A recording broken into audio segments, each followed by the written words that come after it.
débarquons dans la capitale tadjik au petit jour, et c'est chez Véronique, une warm shower française, que nous nous posons pour 2 jours.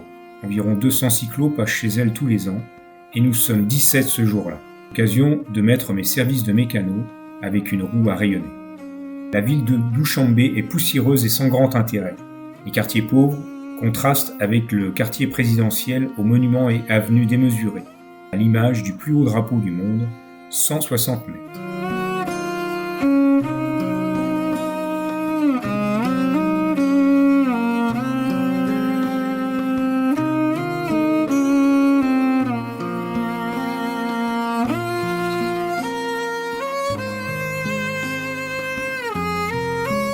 C'est parti pour la route dite du Nord et nous sommes rapidement dans le vif du sujet. Il fait 40 degrés, la chaleur nous accable et les premières rampes sont difficiles.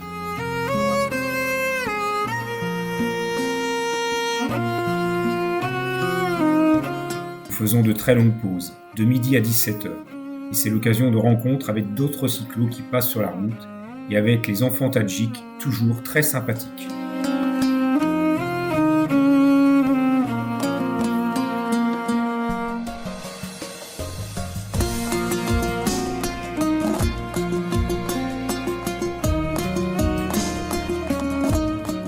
Nous roulons ensuite à la fraîche pendant 2 à 3 heures jusqu'au bivouac bien mérité. La route M41, dite Pamir Highway, a été construite par les Russes en 1930 à des fins militaires. Autrefois entièrement goudronnée, elle se dégrade depuis presque 30 ans et l'indépendance des États d'Asie centrale. Lorsqu'il reste du goudron, il est en piteux état et il faut une certaine dose d'inconscience pour oser s'aventurer sur certains ponts. Câbles de suspens trompus, ponts emportés et replacés à la hâte, tabliers fissurés, rembords déglingués, ou ponts tout simplement absents sont notre lot quotidien.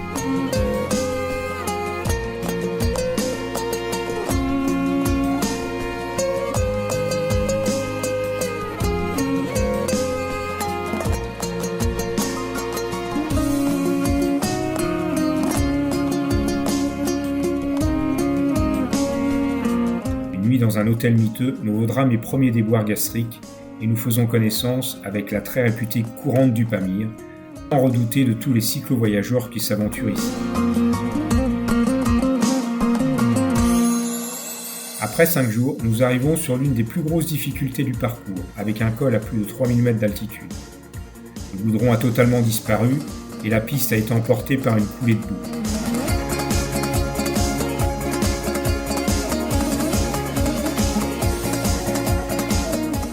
Plus loin, nous traversons les derniers villages à 2500 mètres d'altitude. Les maisons y sont construites en pisé, la vie doit y être difficile et en autarcie durant l'hiver. La descente sur Kelikoum et les gorges du Pange est longue et pour le moins parfois spectaculaire et acrobatique.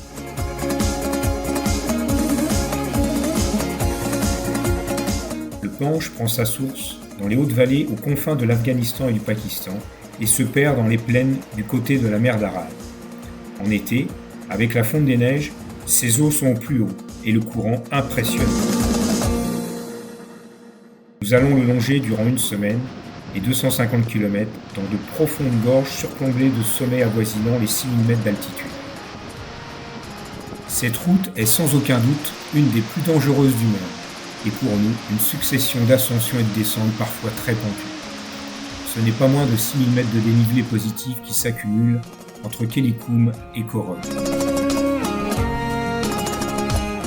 Le revêtement, rarement très bon, alterne à 50% goudron dégradé et 50% mauvaise piste.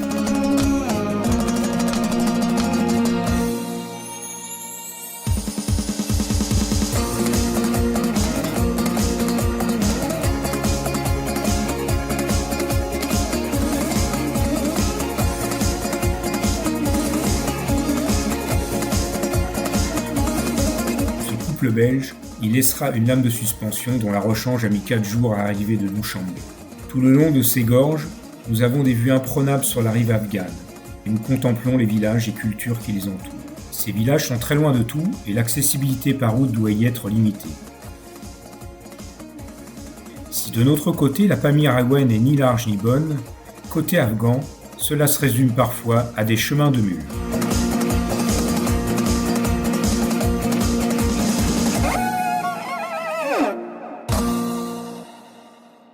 Nous ressentons souvent une certaine gêne à regarder la vie d'en face.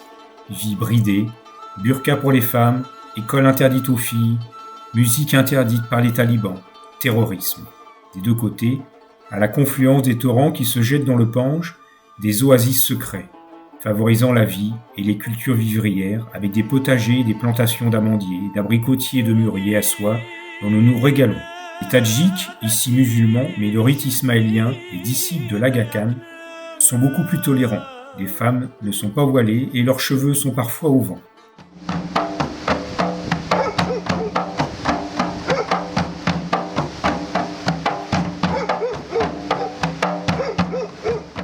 Les entrées de bourg sont toujours signalées par de grands portiques, doublés parfois de checkpoints militaires. Ici, c'est l'entrée de Korog, capitale du Pamir, et située à 2100 mètres d'altitude. Nous allons y rester 2 jours, l'occasion de participer au mariage de la fille de l'Almo, qui tient la guest house que l'on nous a recommandée.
De Korog, la Pamir Highway remonte une longue vallée sur une centaine de kilomètres. Les villages sont plus petits et plus pauvres au fur et à mesure que la route s'élève.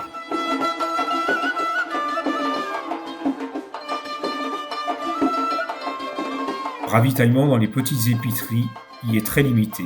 Gâteaux secs et soupes chinoises seront le complément du stock fait à Korog pour la quinzaine qui vient.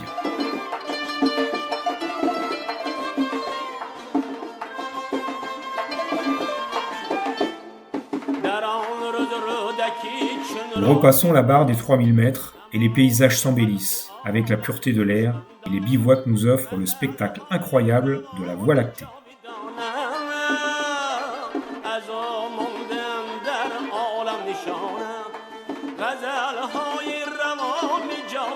Pour moi, c'est l'occasion de passer pour la première fois à plus de 4000 mètres à vélo, Trudy ayant déjà passé la barre plusieurs fois en Amérique latine. Le souffle est court et notre joie intense.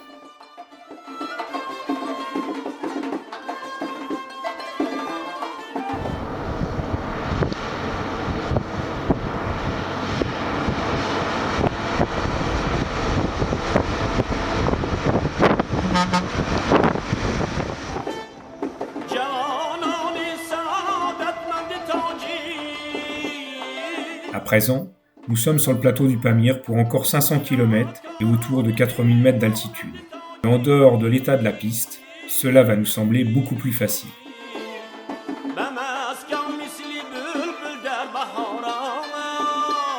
Tous les 100 km en moyenne, nous trouvons un village. L'occasion de dormir sous yourte et de se ravitailler en nouilles chinoises, en gâteaux secs et parfois en pain.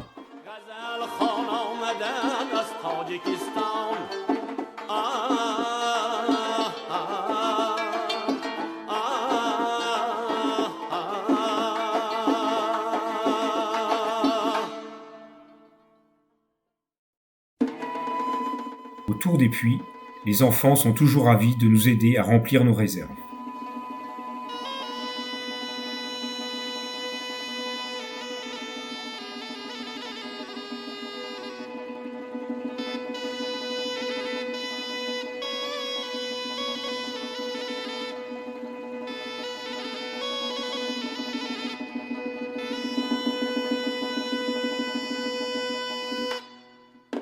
et nous repartons regaillardis pour une route et des paysages toujours plus beaux avec un bivouac sur un col à 4100 mètres d'altitude.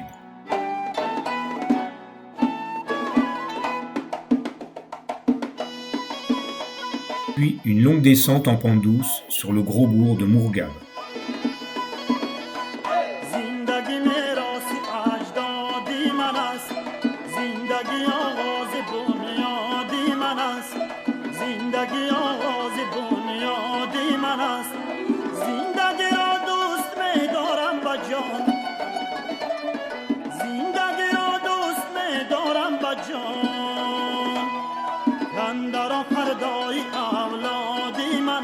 Comme sur tout le Pamir, malgré les fils électriques, l'électricité n'arrive plus depuis longtemps.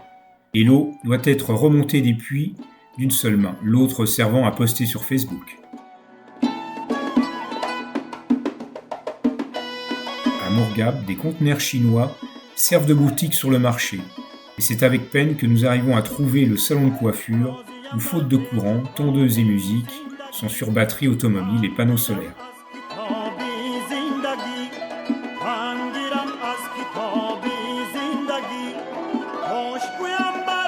Les paysages arides sont presque sans fin et nous sommes tout à notre bonheur lorsque nous trouvons une rivière pour compléter notre réserve et un caravansérail moyenâgeux de la route de la soie pour nous abriter du vent et du froid. La presque monotonie de la route est rompue par des rencontres d'autres voyageurs à vélo. À vrai dire, par moments, nous voyons presque plus de vélos que de voitures. Nous arrivons à la pancarte du plus haut passage de la route du Pamir, mais il nous reste encore 3 km et 250 mètres de dénivelé à gravir.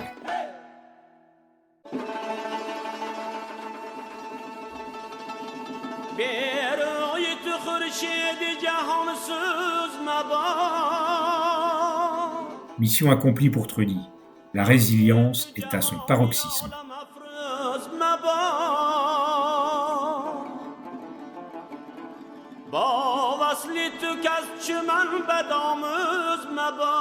Elle est longue et belle cette ligne droite avec le village de Karakol en point de mire pendant presque 30 km. Après plusieurs jours de bivouac, qu'elle est bonne la douche chauffée à l'aide de bousses de vache, et qu'il est bon de se retrouver au chaud sous la yourte. L'encouragement de cyclo-francophones n'est pas usurpé pour affronter les dernières terribles pentes de cette route qui longe la frontière chinoise et sa clôture de plusieurs centaines de kilomètres. Dernier bivouac et dernier col à 4280 mètres d'altitude, point de frontière avec le Kirghizistan.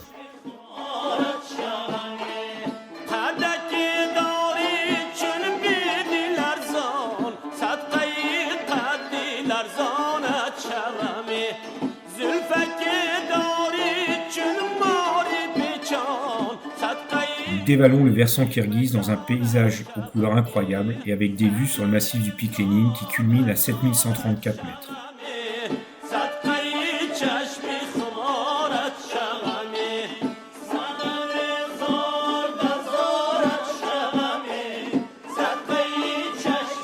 À Saritak, nous sommes mélancoliques à regarder une dernière fois ces montagnes du Pamir.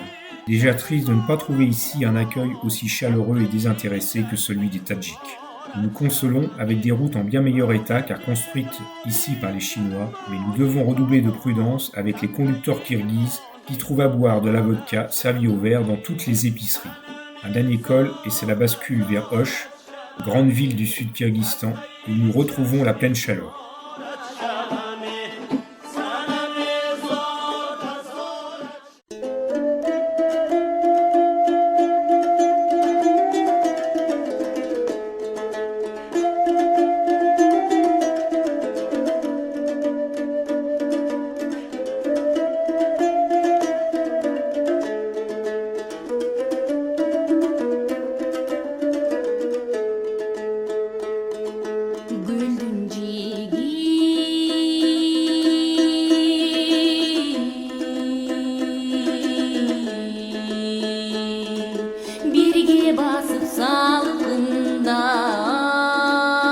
À moi sur le Pamir, c'est bon pour la ligne. François a perdu 9 kilos. Il trouve presque son poids de forme. Trudy, 6 kilos, mais n'avait pas besoin de ça. C'est en taxi que nous évitons 400 km jugés très difficiles par d'autres cyclos rencontrés à Auch. Nous reprenons les vélos à narines pour affronter la terrible ascension vers le lac Songkhul, véritable mur qu'est ce verrou glaciaire de 1000 mètres de dénivelé et sa trentaine de lacets au pourcentage impossible. Nous avons dû pousser presque tout le long, et parfois même à deux pour chaque vélo dans certaines épingles. Nous passons au sommet presque au soleil couchant et arrivons au bord du lac à la nuit.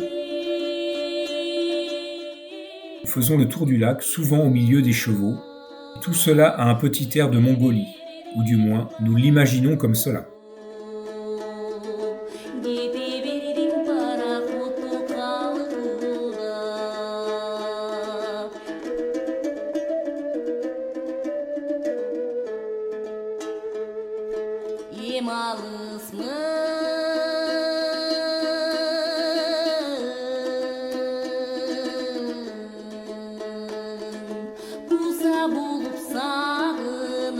Un dernier col à 3004 et nous plongeons bientôt dans l'immense cuvette du lac Issyk-Kul, long de 180 km et large de 60,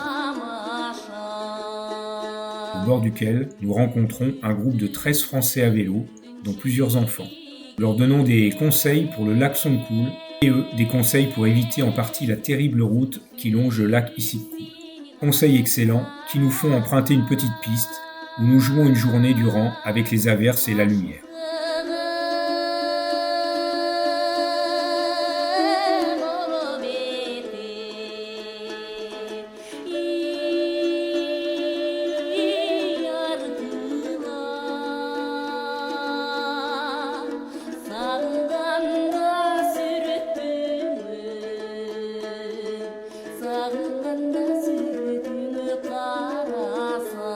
Une fois rejoint la route de la mort, nous prenons un camion jusqu'à Karakol.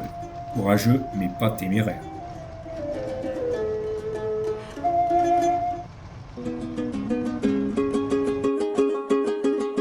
Karakol est connu pour son grand marché aux bestiaux riche en couleurs, en bruit et en odeurs. Et aussi pour sa cathédrale en bois. Caractéristique aussi de tout le pays, son cimetière musulman et ses magnifiques mausolées. De Karakol, nous partons aussi en rando à pied pour un trek de 3 jours, avec encore un passage à plus de 4000 mètres d'altitude. Cela nous permet d'utiliser les sacs à dos, bâtons et chaussures que nous trimballons depuis le départ.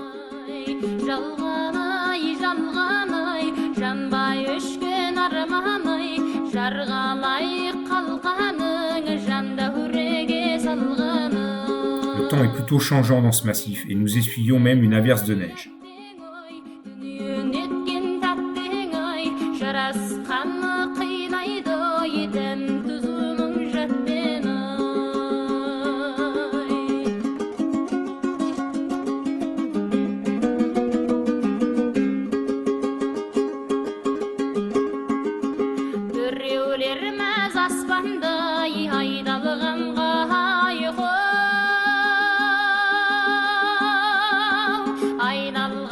Nous pénétrons à présent au Kazakhstan, où nous avons un petit aperçu des routes interminables qui traversent les steppes de cet immense pays.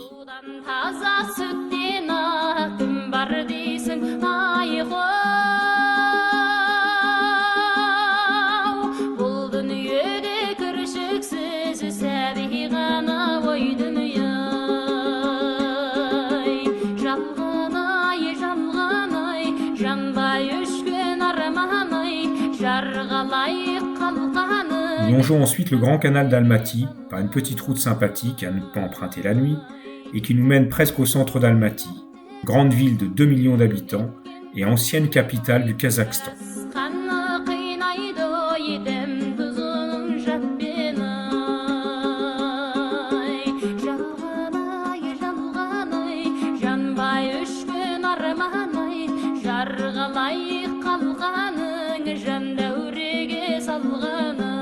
C'en est fini de l'Asie centrale et nous embarquons pour Séoul et la Corée du Sud. L'avion survole toute la Chine et nous apercevons très bien Pékin avant de se poser dans cette immense mégalopole qu'est Séoul et ses 22 millions d'habitants.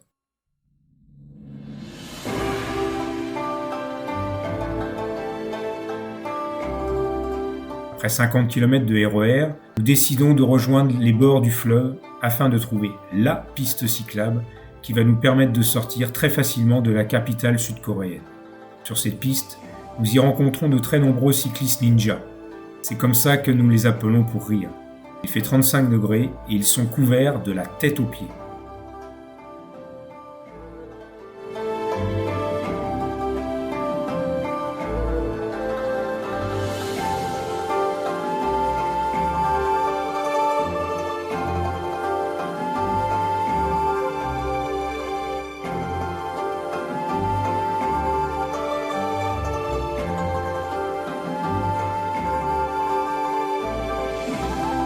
Au bout de 50 km, nous apercevons enfin un bout de champ.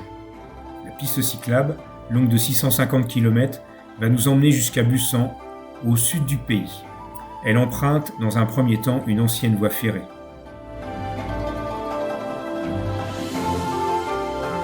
Elle est très bien équipée, avec des toilettes tous les 5 km, des haltes et abris.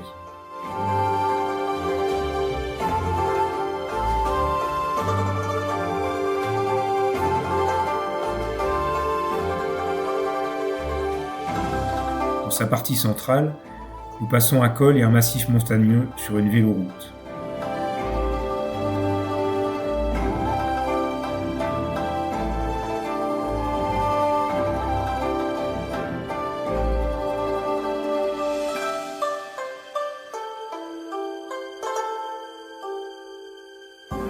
L'accueil est merveilleux dans cette auberge pour cyclistes. Les plats y sont délicieux, mais bigrement épicés.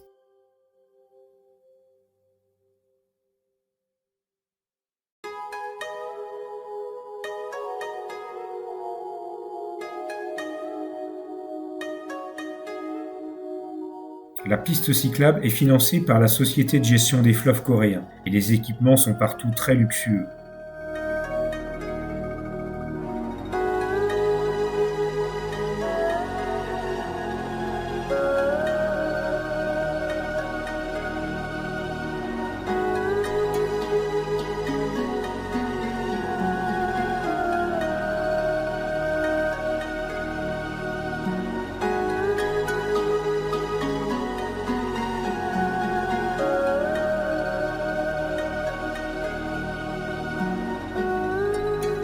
À l'occasion de sites touristiques, la piste quitte les bords du fleuve et la route se redresse parfois fortement.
Rapidement, nous approcherons la ville de Busan et nous embarquons pour le Japon vers le port de Fukuoka sur l'île de Kyushu.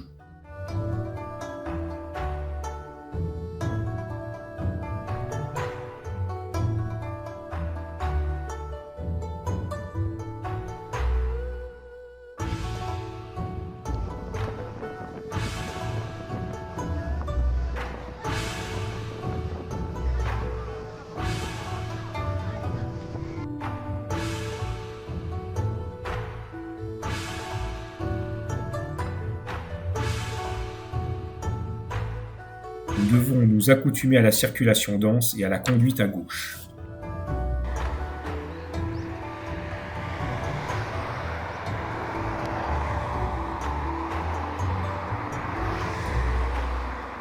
Les trottoirs, parfois cyclables, nous posent souvent problème, et le bruit des voitures sous les très nombreux tunnels nous stresse. Heureusement, notre GPS arrive à nous guider sur des itinéraires plus calmes.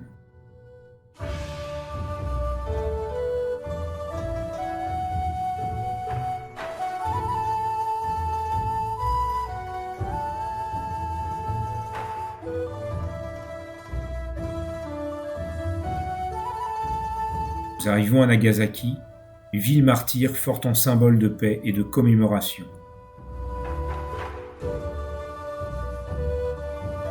Ici, à l'hypocentre de la bombe qui explosa le 9 août 1945, des centaines d'écoliers japonais visitent les lieux avec calme et recueillement.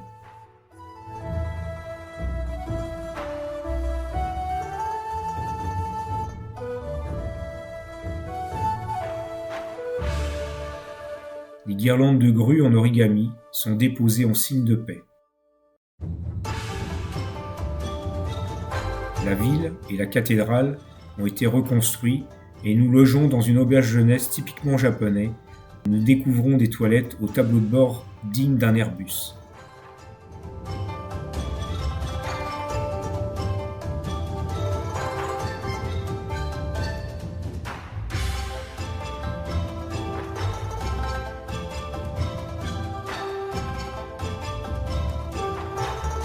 Le temps se dégrade, nous trouvons un abri dans des toilettes de camping, accompagné d'une araignée au format XXL.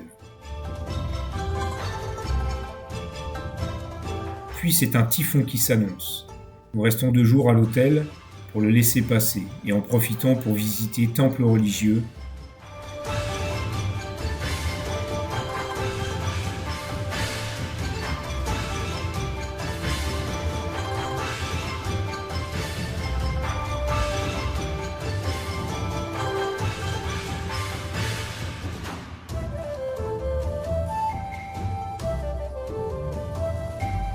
des temples de la consommation où nous trouvons des fruits et légumes inconnus à nous occidentaux.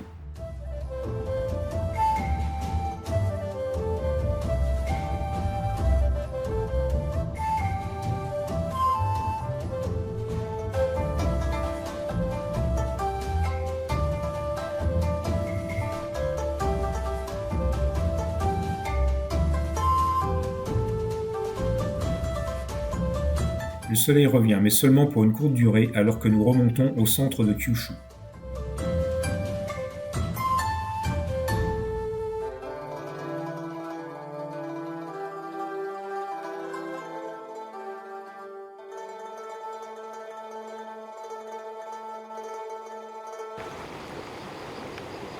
Quel temps il fait, François? La pluviométrie annuelle est de 2 mètres au sud du Japon. Pas étonnant que la végétation soit très verte et très dense.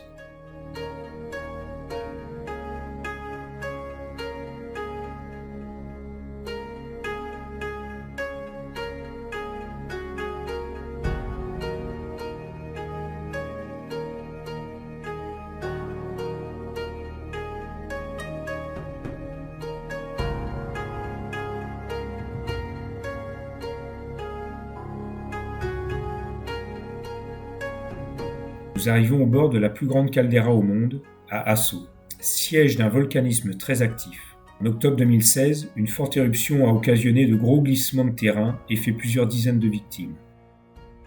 Au Japon, le moindre bout de terre est cultivé de riz, qui est récolté plusieurs fois par an.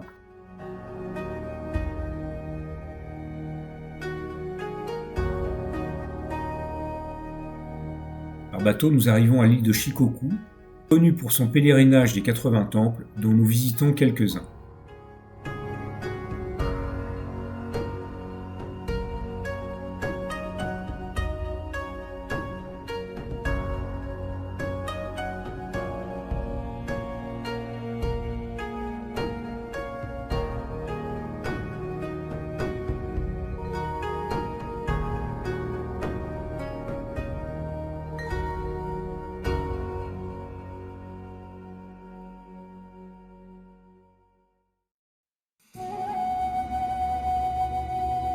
C'est à nouveau par un temps très dégradé que nous arrivons à Matsuyama, la capitale de l'île Shikoku, dominée par un château fort remarquable.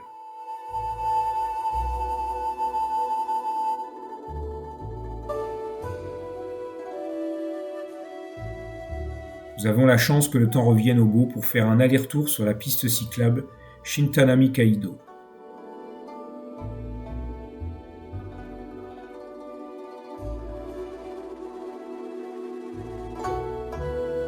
Shintanami-Kaido relie l'île Shikoku à l'île principale Honshu par une succession de ponts suspendus et de petites îles. L'accès cyclable se fait par des rampes en pente très douce et en spirale.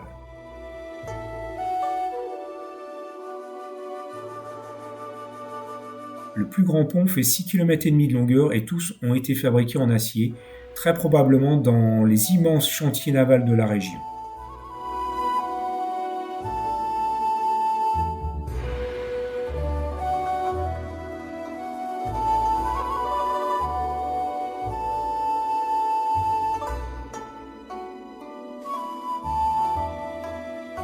Une tempête arrive encore et même notre abri pagode prend. Nous décidons de revenir sur Fukuoka par bateau. Nous allons prendre un vol vers Milan en Italie.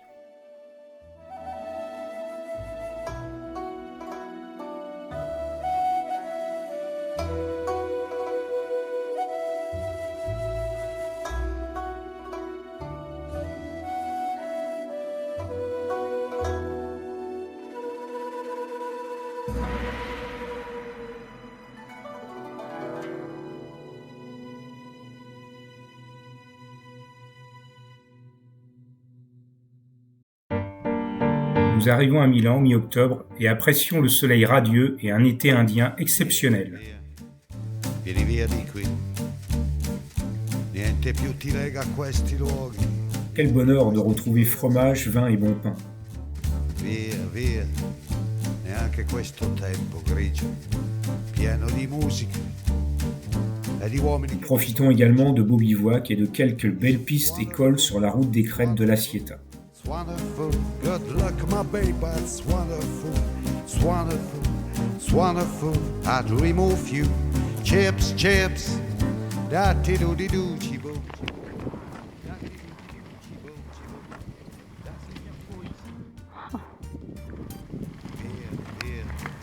Vieni via con me. Entra in questo amore buio, non perderti per niente al mondo. Via, via, non perderti per niente al mondo. Lo spettacolo d'arte varia di uno innamorato di te. Yeah, it's wonderful, it's wonderful, it's wonderful. Good luck my baby, it's wonderful, it's wonderful, it's wonderful. Nous entrons en France au col du Mont Genève, puis c'est au tour du Lautaret passé comme une simple formalité.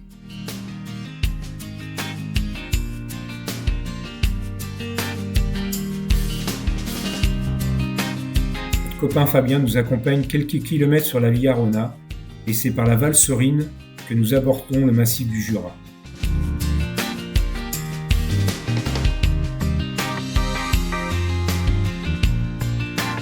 Une nuit, un renard très curieux et envahissant cherche de la nourriture dans notre poubelle et finit par nous voler notre éponge à vaisselle.